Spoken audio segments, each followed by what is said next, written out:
Okay, there was an escalation in Israel's war with Hamas these last couple of days as Israeli Defence Forces launched a ground assault on Gaza.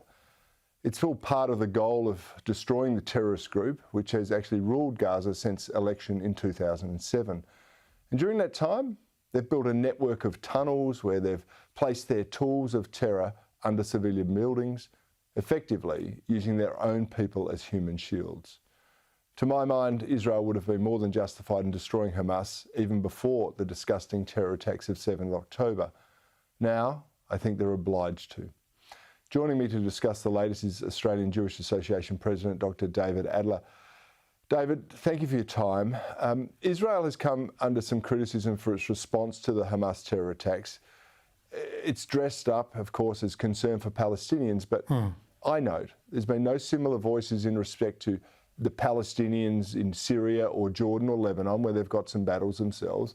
So it makes me think the protests are really anti-Israel and therefore anti-Jewish. Cory, you should be not surprised at all that there might be some hypocrisy, and what you've touched on is a major element of hypocrisy.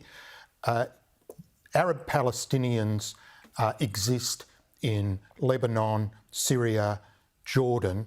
In none of those places are they well treated. And in fact, there was a big refugee camp in Syria called Yarmouk, and over 300,000 were killed in the civil war by Assad. No protests in our street, no concerns. They're prevented from entering into certain work, certain professions, voting, of course. It's a scandal. If you want to look for real apartheid, you'll see it outside the borders of Israel in places like Lebanon, Syria and Jordan against the Arab Palestinians. No one seems to have the slightest concern. Yeah, it's extraordinary. Now, David, of course, for us over this side of the world, we look at what's going on in Israel and in Gaza, and it's a world away. But it's very personal for many Jews, of course, because it is their holy land. But it's also, you've got families there. Tell us about your cousin. She was killed in the Hamas slaughter at the Supernova Music Festival, I understand. Correct. And the Jewish community of Australia, nearly everyone has friends and family in Israel, and on the screen at the moment is the funeral notice of a young woman called Maya Biton. Normally she lives outside Tel Aviv in a place called Petach Tikva with her boyfriend, who's there in the photo. They were attending the music festival, and I found out about a week or 10 days after the 7th of October, after the slaughter of people at the music festival, that her body was amongst the dead. I guess it makes it even more relevant and closer. Cory, I've got to tell you, I have not inquired as to the detail. I just hope her death was quick, because there have been reports of the most sickening things that Hamas has done to young women at that music festival, and hopefully she was just one of the ones shot down as she ran. It's a dreadful thing to wish for. David, my heart goes out to you and all the Jewish community, to be honest, because no one should have to have their friends and family exposed to such atrocities. Yeah, they're not combatants. Gemma Tonini, she's a regular here on Sky. Sorry, Dave.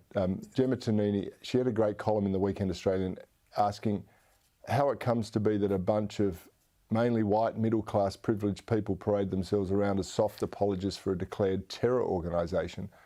I thought that was a fair question, David, and no one's asking that directly to the protesters themselves or their supporters. What's your answer to it? Well, Cory, something quite deep is happening here, and we see it on the hard left of the politics. We see it in the Greens. We see it in some of the activists, that if you've been sold, the academics, some in the arts, etc., if you've been sold on the notion that Western civilisation, Western democracy is wrong, if you lean towards socialism or communism, then perhaps even unconsciously you are opposing Judeo-Christian values. And of course, where did the Judeo-Christian values begin? Began in the land of Israel, both the Judeo and the Christian side. So I think there's actually a reflex hatred of Israel, which has re-emerged after a couple of thousand years as a symbol of the origins of our Western civilisation, where the foundations are. So there seems to me to be something quite deep here, and you see it almost universally amongst those that lean towards communism or socialism. They are also anti-Israel. It's the same ones, David, that protesting Black Lives Matter and all of these other trendy things that go around. They're out there waving their communist flags, their Palestinian flags, and they're chanting their terrible things. Cory, these explain this to me. And I've asked a lot of people, and sorry, you go. I was just going to say, these are also the same ones who, for the same reason, can't tell you what a woman is, who think that, there are multiple genders. I mean, all the basics of the Judeo-Christian foundations, and whether you're religious or not, you just, it's basic biology, it's basic wisdom, all these things. You can tick the boxes: climate change, gender, all of them, and anti-Israel. There's a long list of them, isn't there? Yeah. Yeah. Hey, David, can you answer this for me? I've asked a lot of people, no one has been able to. Let's see. Israel cannot take, refugees out of Gaza, given that the hostility towards Israelis. Why won't neighbouring Muslim countries accept Palestinian refugees from Gaza who want to flee the horrors of Hamas? Look, that's a great question. And if they wanted to solve the problem and safe passage could be guaranteed, there are huge areas and wealthy countries that are Arab Muslim countries in the region. I can tell you from 1967, after the Six-Day War, through to 1979, when Israel signed a treaty with Egypt, Israel was trying to offload Gaza to Egypt. You take it, they're your brethren. And to paraphrase the response, Egypt basically said, no way, we're not taking on that lot, because they knew that there were a lot of radical jihadists based in Gaza. And I think there are two reasons. One is it serves the political strategy of those who oppose Israel to have disadvantaged Arab Palestinians as pawns in the game. They are being used. And the second reason I touched on is that, unfortunately, over the last two generations, with horrible teaching by the UN agency UNRWA, which is close to Hamas, they have been more and more radicalised. They haven't moved towards peace.